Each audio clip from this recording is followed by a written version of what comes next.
Sim, ele faz o YVC e o dele não gira, fica só parado. E o YVCO dele, ele afirma que consegue gerar um empuxo propulsor a partir desse supercondutor. E essa é uma foto de um diuar de nitrogênio líquido com um supercondutor lá dentro.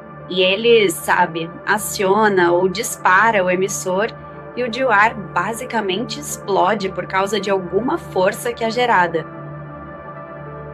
No supercondutor, algum tipo de força saindo do supercondutor que faz o líquido explodir. Isso foi realmente testado no NASA Marshall Space Flight Center em 2015, mas não foi publicado. Meu pai fez isso e eles obtiveram resultados muito parecidos, onde você pode acionar o supercondutor. E há algum tipo de explosão que sai de um supercondutor, mas quando você tira o disco e olha para ele, está totalmente intacto. Então o dior ao redor explode, mas o disco fica intacto. Então, seja qual for a força que sai dele, ela sai do disco de um jeito que não o destrói. A gente começou a testar em mini baldes do Walmart porque explodimos vários Delwares de vidro. Explodimos tudo pelo laboratório e ficou caro demais. Então esse é um efeito meio anômalo. Esses resultados meio que precisam de uma explicação e só para explorar, só para tentar entender. O que é que está acontecendo? Está acontecendo ali. E aí, um dos dispositivos ou experimentos antigravitacionais mais recentes seria o da Morningstar Applied Physics. Então, alguns de vocês provavelmente já conheceram John Brandenburg, Paul Murad. Então, eles têm essa empresa, a Morningstar, e eles têm basicamente uma máquina SEAL modificada. Nós falamos um pouco sobre a máquina SEAL mais cedo. Brandenburg fala sobre a teoria GEM dele, que é essa teoria de gravitoeletromagnetismo. E eles afirmam uma redução de peso de 7%.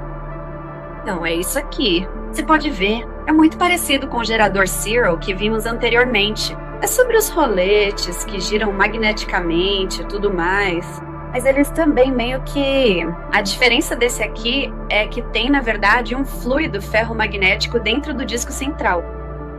E, na verdade, é só óleo vegetal com algumas limalhas de ferro e tal.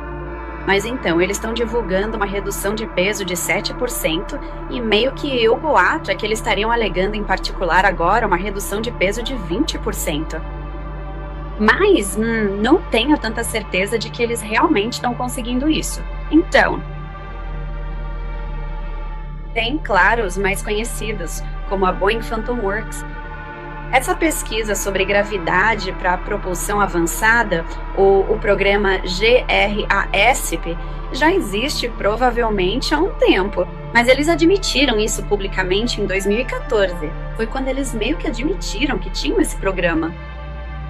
Eu estava lendo que alguns comentários sobre talvez o Podlet ter se envolvido nisso. Não tenho certeza se isso é verdade ou não, mas foi algo que eu vi por aí. E então, Então a Phantom Works é de onde vem esses triângulos pretos que as pessoas às vezes comentam. Então, se você curte esse lance de OVNIs, o Muton tem muitos relatos sobre isso. Tipo, triângulos pretos que as pessoas olham pra cima e só vêem, tipo, um triângulo preto bloqueando as estrelas no céu.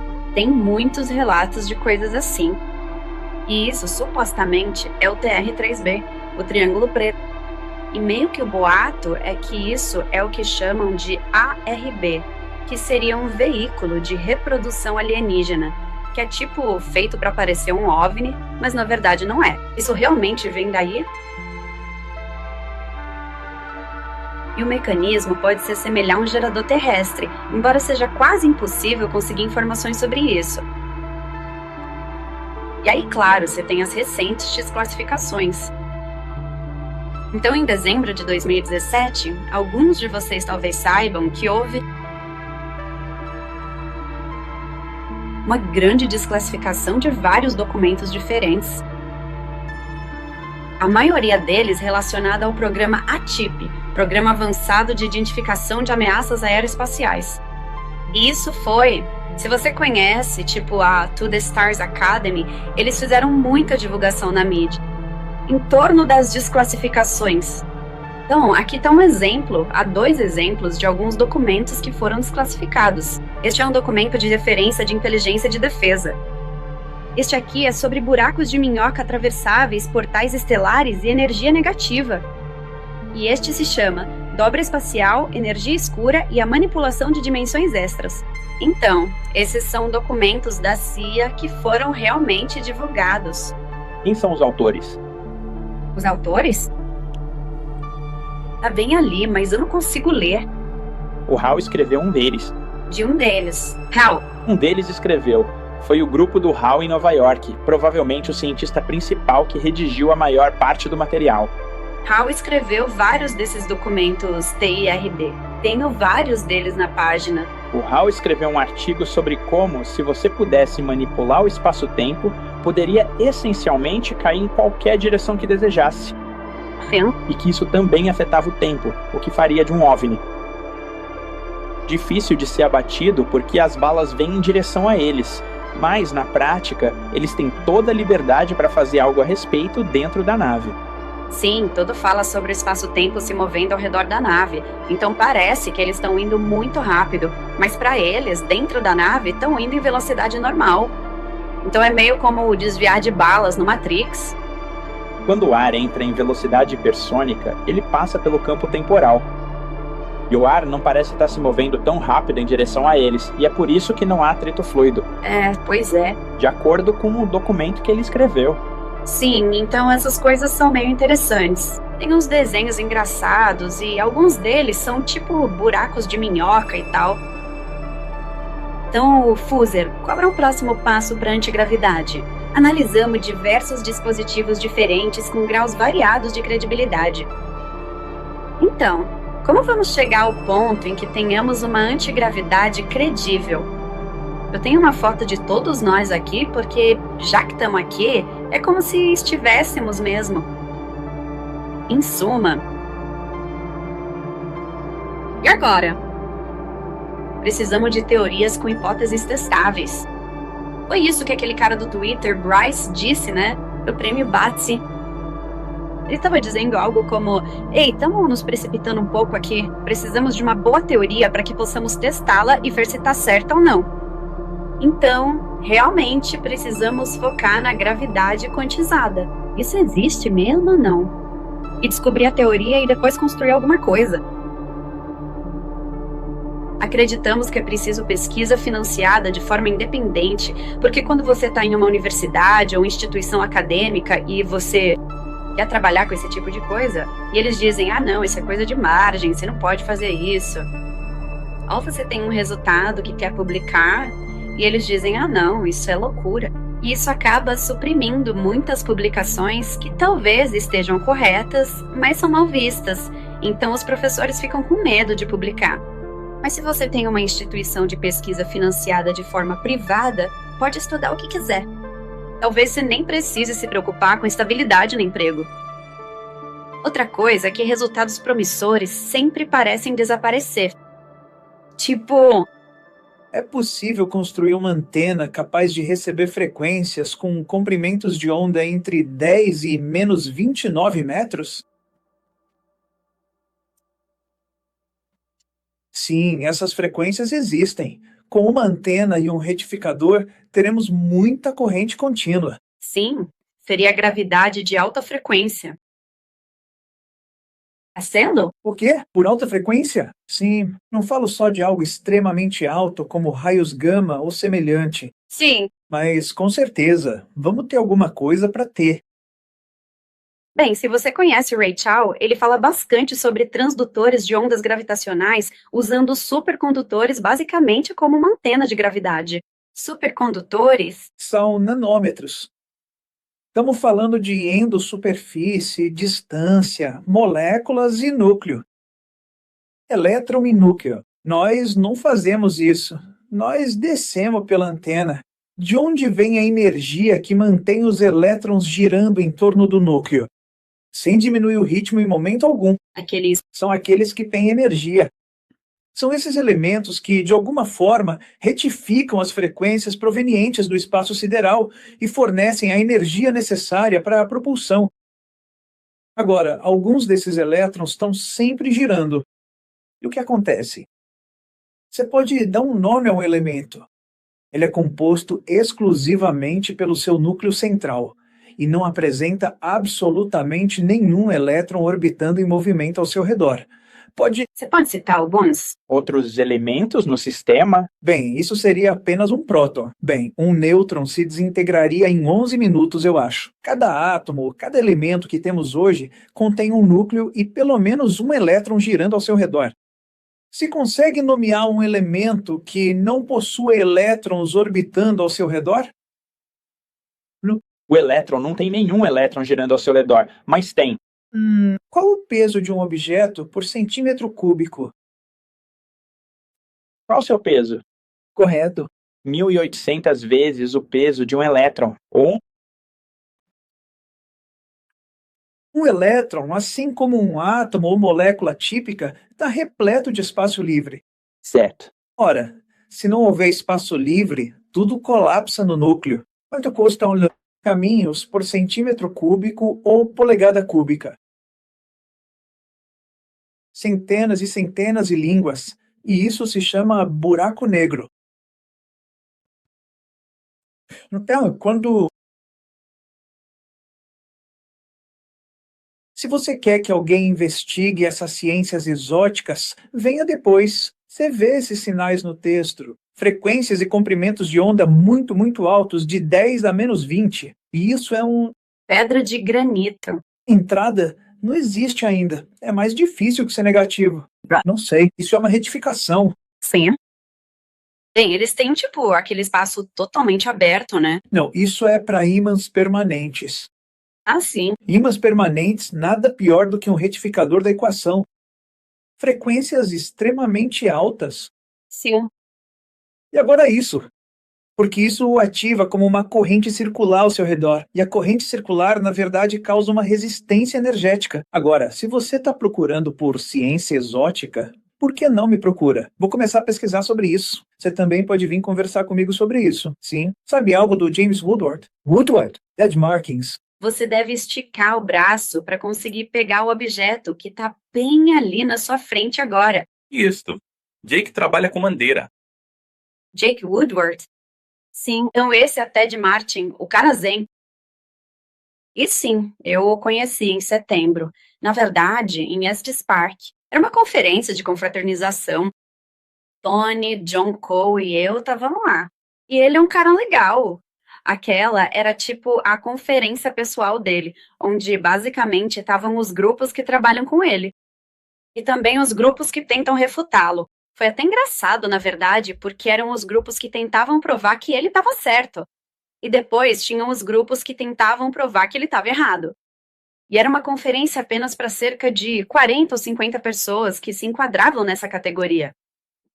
Mas sim, tô meio familiarizado com o trabalho dele. Mas eu sei que ele só recebe uma quantidade de impulso equivalente a 1 micronewton. Na verdade, nunca chega a tanto. Isso inclui praticamente todos eles. Eles estão todos se acostumando a ficar muito longe. Sim, Portanto, é difícil afirmar que eles fizeram isso. Eles estão realmente conseguindo algum resultado com isso? Ou é só algum tipo de efeito secundário de outra coisa? Tipo, vamos supor, tipo aquele caso com os cientistas russos que viram a fumaça subindo, sabe? Isso poderia muito bem ter sido só uma corrente de ar, um vórtice, né? Porque eles tinham uma massa bem fria, eles tinham um pouco de nitrogênio líquido espalhado por ali, e isso pode realmente estar causando correntes de convecção. Era fora da câmera. não é? Bom, ele afirma que era tipo até um andar acima do laboratório que você via essa deflexão. Mas ainda assim é um ponto frio. Ainda haveria uma quebra de calor ali, porque está muito mais frio do que o ambiente externo. Sim, quero dizer, existem explicações alternativas para, tipo, o efeito Poyer, que tá meio que rolando com o público e tudo mais. Tem gente que diz que a explosão é só nitrogênio líquido vaporizando. Então, existem explicações alternativas desse tipo. Agora, eu sei que eles estão desenvolvendo sensores de gravidade para operações de mineração, porque eles querem levar isso até o nível mais baixo possível. Tipo, com uma precisão de 1 bilionésimo de grama. Assim, eles conseguem identificar se há, por exemplo, um depósito de petróleo ou ferro no solo. Agora, eu fiquei pensando, por que eles não poderiam usar algo assim nesses experimentos? Quero dizer, se eles realmente estão afetando a gravidade e tal, e se realmente estão tendo um efeito na gravidade, esses aparelhos deveriam disparar como um alarme. Minha resposta para isso seria: O que é? Eles não fazem algo assim para esse experimento porque ninguém financia isso. É por isso que eles não fazem isso. Esses gravímetros de que estamos falando, normalmente eles deixam lá por dias ou horas para observar as variações gravitacionais e coisas assim. Na verdade, tivemos um no Marshall e descobrimos rapidamente que ele era inútil para esse propósito, porque estávamos procurando coisas que aconteciam aqui em milissegundos, não algo que acontece ao longo de horas ou dias. portanto, a frequência dessas coisas é realmente baixa. Ok. A minha lembrança posterior era de que eles estavam dizendo que em cima desse disco giratório havia uma redução na atração gravitacional. Certo? Mesmo vários andares acima em um prédio. Sim, com certeza. E Pavlik também poderia ter dito a mesma coisa. E isso causou muitos debates sobre o assunto. E isso causou várias pessoas, inclusive eu, estávamos dizendo, isso seria realmente incrível. Organizado. Porque você poderia fazer o equivalente a um simples acordo de fornecimento de água. Ao pegar um conjunto de hastes com grande massa, coloca-se um volume de massa tanto no disco giratório quanto na placa seguinte, repetindo-se o mesmo processo. Então, este é um gerador, que produziu uma corrente para que um deles continuasse alimentando o dispositivo. E então, todo o resto do público estaria produzindo eletricidade sem consumir energia. Não teria havido nada. Então, seria uma forma de gerar grandes quantidades de energia de graça. Esse era um dos problemas, esse tipo de dilema. E uma redução de uma folha de trabalho profissional chamada Solicitação de Duffin e Heckenbaum. Li centenas deles. Pelo que entendi, o obstáculo semelhante ao de Ning Li estava presente, e talvez você possa me confirmar se essa interpretação está correta. Mas ouvi dizer que ela estava tentando fazer os discos muito grandes e que eles rachavam o tempo todo, e que ela passava todo o tempo tentando fazer esses discos grandes. E elas continuaram rachando, em vez de simplesmente fazer alguns menores e obter alguns resultados. Nós, Fiz alguns pequenos. Oh, tudo bem, entendido. sim, mas ela realmente se concentrou em incluir isso. Acho que houve muitos resultados. E sejamos honestos, você está em busca de dinheiro. Com certeza. O único jeito de ganhar mais dinheiro é encontrar um resultado que faz as pessoas ficarem. Na teoria aplicada. Era se você for a um. Em grandes empresas, você obtém muitos resultados. Grandes resultados. Sim, pode nos contar o fato de que você perdeu dinheiro no país? E eles vomitaram? A revista The Permanent, qual era? Acho que ela não chegou tão longe, né? Será que é ela?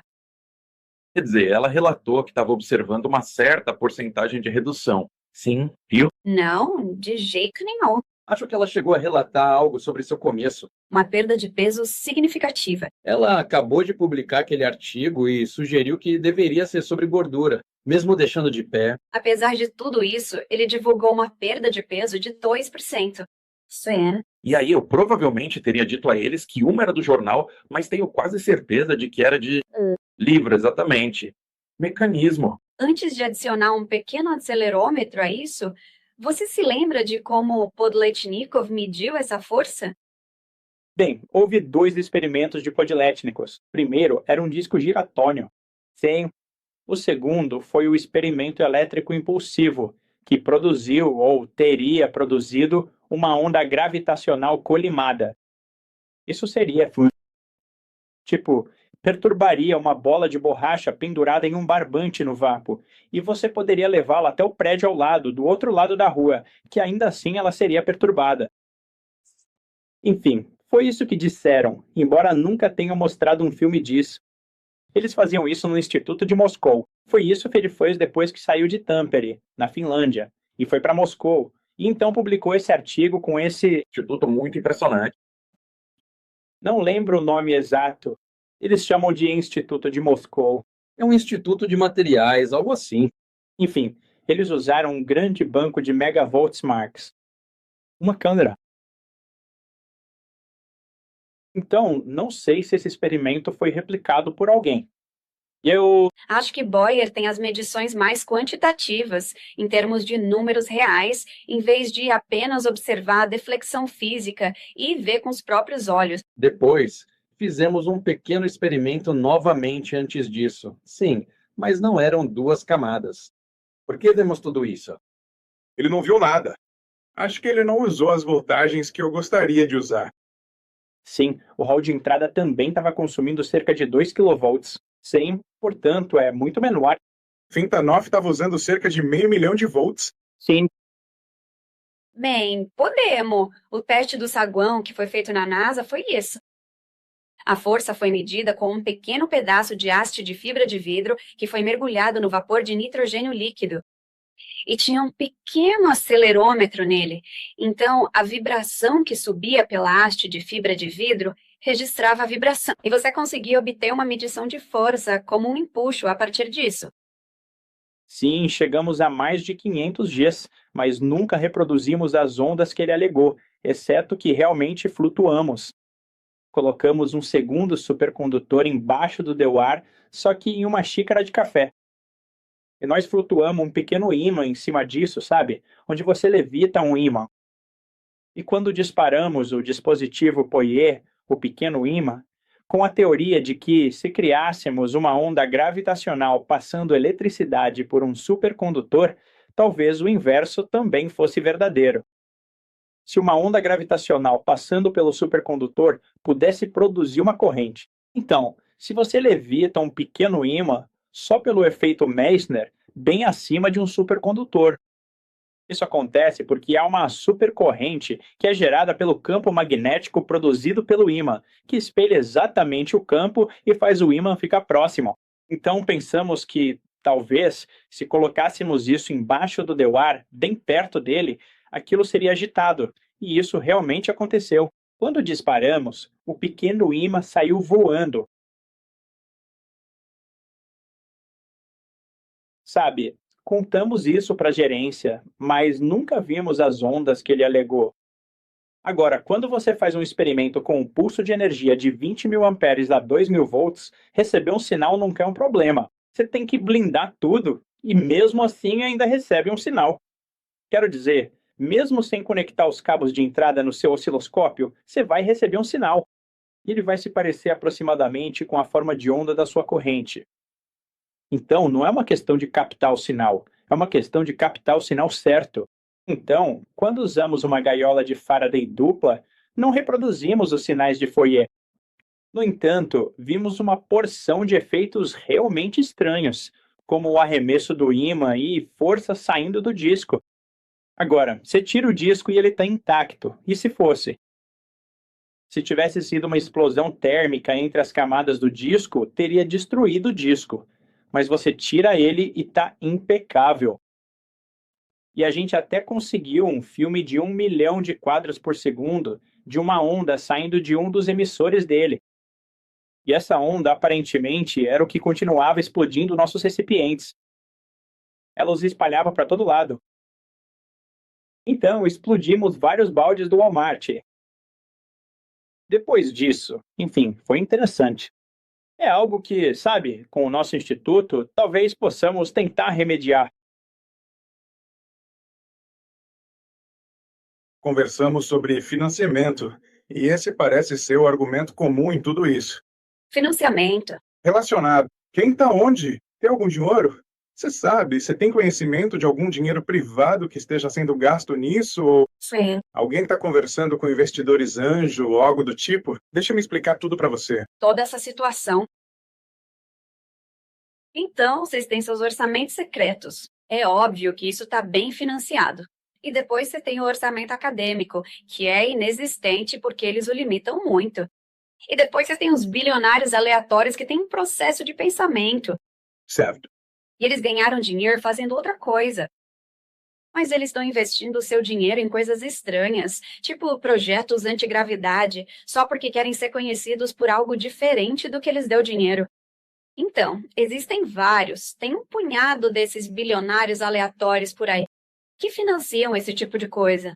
O orgulho da igreja, me trate como um bilionário, financiou o Hathaway Lab, o American Best Inn and Suites, o bilionário Robert Bigelow, claro, esse é o Bigelow Aerospace.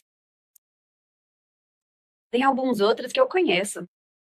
Mas a gente está realmente tentando resolver esse problema com o instituto que estamos criando. Porque eu já vi pesquisa governamental, já vi pesquisa acadêmica, já vi pesquisa privada. E dinheiro é sempre o problema. A tecnologia nunca é o problema. A tecnologia tá aí. E o talento também tá. O dinheiro tá aí. Então, o que fizemos com o Instituto foi basicamente reunir algumas dessas pessoas aleatórias com grandes orçamentos e um hobby. E dissemos, ei, será que a gente consegue juntar dinheiro em um grande fundo estável? Para que a gente possa ter, tipo, um ambiente seguro, bem financiado para pessoas inteligentes brincarem? E não precisar se preocupar com os ciclos eleitorais do governo afetando o orçamento, ou estabilidade no cargo afetando o orçamento. Ou mesmo quando você encontra seu bilionário, às vezes o bilionário fica sem dinheiro, perde o interesse, ou, sei lá, simplesmente desaparece. Então, você não pode depender só de um investidor rico. Você precisa de um grande fundo de dinheiro que seja estável, que, sabe, não vá sumir de repente. Então é isso que estamos tentando fazer com o Instituto, simplesmente financiar o Instituto. E depois apoiar projetos que achamos que são importantes. Promissor. Então financiar esses projetos, criando assim uma espécie de novo mecanismo para financiar esse tipo de pesquisa. Essa é a abordagem que vou adotar agora.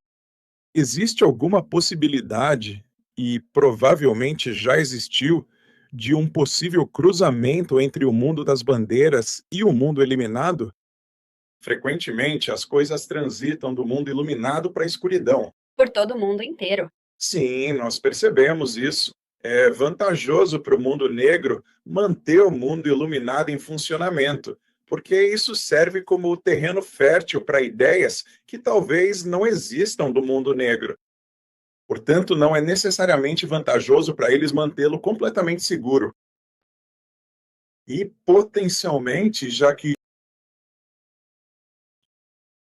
Griffin agora está na posição de lideração máxima do grupo, que exerce o controle total sobre Dark. Magia! E ele tem uma história que atravessa os tempos, ao que parece. Possivelmente algumas fotografias. Sim, já pensei nisso. Atrás do interruptor. Sim, eu pensei nisso, mas a combinação da instituição privada com a instituição público-privada e depois uma espécie de trabalho com o orçamento de Blacker. Ah, Citação de Griffin. uma citação de Griffin. A NASA deixou de ser, de forma alguma, uma organização de pesquisa. Essa é uma citação de Griffin. Essa é uma citação de Griffin. Imagino que existam opiniões fortes sobre Griffin. Por que fazer isso? Você acha isso importante? Se você puder nos contar sobre os... Buscas e institutos é o que quero. Eba. Conte pra gente, é uma organização sem fins lucrativos? Se alguém tem uma ideia, uma tecnologia, ou se tem uma base científica, princípios científicos de que precisa, eu quero que venha até você. O que essa pessoa faz? O que eles ganham com isso? Para fazer uma espécie de... Um ambiente colaborativo. Um lugar especial onde indivíduos brilhantes e capacitados podem se reunir, testar novas ideias inovadoras e serem devidamente recompensadas por toda a sua propriedade intelectual. Querem... Direitos autorais. O que é? Direitos autorais? Royalties generoso. Então, vocês são uma empresa? Somos uma empresa de benefício público, uma forma de entidade recentemente legislada, semelhante a uma organização sem fins lucrativos, algo como uma corporação do tipo C. Então, basicamente, temos uma missão de benefício público, que no nosso caso é o avanço da ciência pública. E ao mesmo tempo, somos privado. Então, uma B Corp pode receber investimentos e dar retorno aos investidores, enquanto uma organização sem fins lucrativos não pode. Como estávamos tentando atrair esses indivíduos aleatórios de alto patrimônio, realmente queríamos ser uma B Corp e não uma organização sem fins lucrativos. Assim, poderíamos receber o investimento deles e dar um retorno sobre esse investimento. Por isso, somos uma B Corp. Na verdade, B Corps não existem no estado do Alabama, por isso estamos registrados em Delaware. Alguns estados têm, outros não. Então estamos planejando negociar direitos de royalties generosos para o inventor, porque você pode trabalhar no arsenal e isentar por 40 anos ou 30 anos e nunca ver um royalty, mesmo sendo sua ideia. Ou você pode vir para o instituto e receber uma parte generosa da sua própria propriedade intelectual. E nós, claro, teríamos os recursos para comercializar a sua... Esse é o próximo passo. Você precisa conseguir alguém para fabricar. tirar valor. E isso geralmente é uma entidade diferente. Então nós investimos recursos para financiar a pesquisa e também investimos recursos para lucrar com essa pesquisa, seja através da comercialização, vendas de algodão, licenciamento ou uma variedade de mecanismos. E agora estamos captando recursos para basicamente construir uma grande instalação aqui na cidade. Então vai ser uma instalação de cerca de 10 mil metros quadrados. E vai ter, sabe, laboratório de RF, laboratório de solda, laboratório de materiais, uma oficina mecânica e espaços que você pode alugar. Se você tem uma empresa, pode vir alugar um espaço e compartilhar a nossa oficina mecânica. Então você não precisa montar a sua própria oficina mecânica. A gente já tem isso aqui. Então vai ser tipo um espaço comunitário onde você realmente pode realizar parte dessa pesquisa e também vamos ter financiamento disponível para as pessoas. Então, esse é todo o objetivo, facilitar para o inventor inventar. Porque os inventores gastam muito tempo se preocupando de onde vai vir o próximo real. E eles não deveriam ter que se preocupar com isso. Eles deveriam estar pensando na ciência e na tecnologia. Então, é isso que estamos tentando fazer. Então, de onde vem o dinheiro de verdade? De investidores no geral? Sim. Não de contratos? Vamos fazer contratos, mas estamos captando capital de investimento agora. Sim, então teremos investidores de capital próprio. Então vocês têm ações? Só isso? Ok. As ações são negociadas como em uma C Corp. Eu sei como funciona. Sim, e é tributado como uma C Corp. Mas você só tem essa missão de benefício público, que no nosso caso é promover a ciência pública. E você já tem um grupo de investidores potencialmente interessados? Sim, estamos fechando isso agora. Ótimo. Sim, nós temos. Dinheiro de águia. Homem rico, dinheiro de águia, né? É daí que vem. Isso geralmente acontece. Tem alguns desses tipos ricos aleatórios que têm projetos nos quais querem trabalhar. Mas eles enxergam valor na pesquisa. Geralmente são pessoas que... O investidor ideal não é alguém que você precisa convencer de que a pesquisa é valiosa. O investidor ideal já sabe que a pesquisa é valiosa e tem interesse em te dar dinheiro. Então vai encontrar essas pessoas. Você não tenta convencer alguém que é cético. Você vai até a pessoa que já acredita na causa. E quanto ao inovador que tem medo de desaparecer? Isso já é um problema completamente diferente. Acho que fazer isso em público é melhor nesse caso. Isso é diferente. Isso significa que você não vai desaparecer. Mesmo que você faça isso publicamente, isso não significa que o inventor não desaparecerá por diversos motivos. Atrasado se prevê. Assim que você conseguir colocar toda a sua estrutura para funcionar plenamente e começar a ter, de fato, alguma participação criativa relevante ali dentro, isso por si só já vai acabar te dando um excelente mecanismo sólido para que você possa continuar seguindo em frente com muito mais confiança e determinação no seu projeto. Converse com essas pessoas que têm muito dinheiro, com certeza. Quero dizer, caso contrário, é muito esforço em cima disso. Você tem equipamentos físicos, espaços físicos e participantes entusiasmados. Isso contribui muito mais para a obtenção de fundos reais. O que você diria a um inventor que afirma ter encontrado o éter no espaço? O éter existe em uma frequência extremamente alta e de uma forma muito elevada. Mais de 3.000 pés de profundidade, e essa é a fonte de energia. O que você diz? O que eu digo, Stuart? Eu diria que acredito no éter e teria interesse em conversar sobre isso. Sim. Tesla acreditava no éter. Ele era muito inteligente.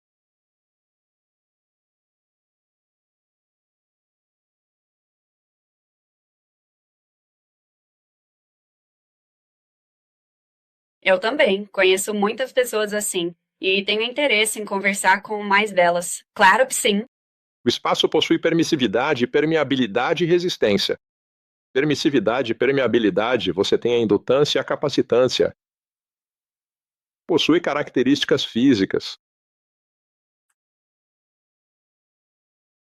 Está sob o efeito de algo muito forte. É interessante notar que a forma da equação para o circuito ressonante de um circuito RLC é exatamente a mesma equação para a velocidade da luz. Trata-se de uma constante que é calculada sobre a raiz quadrada da permissividade e da permeabilidade da indutância e da capacitância. Veja o que é no YouTube sobre isso. Roda o vídeo.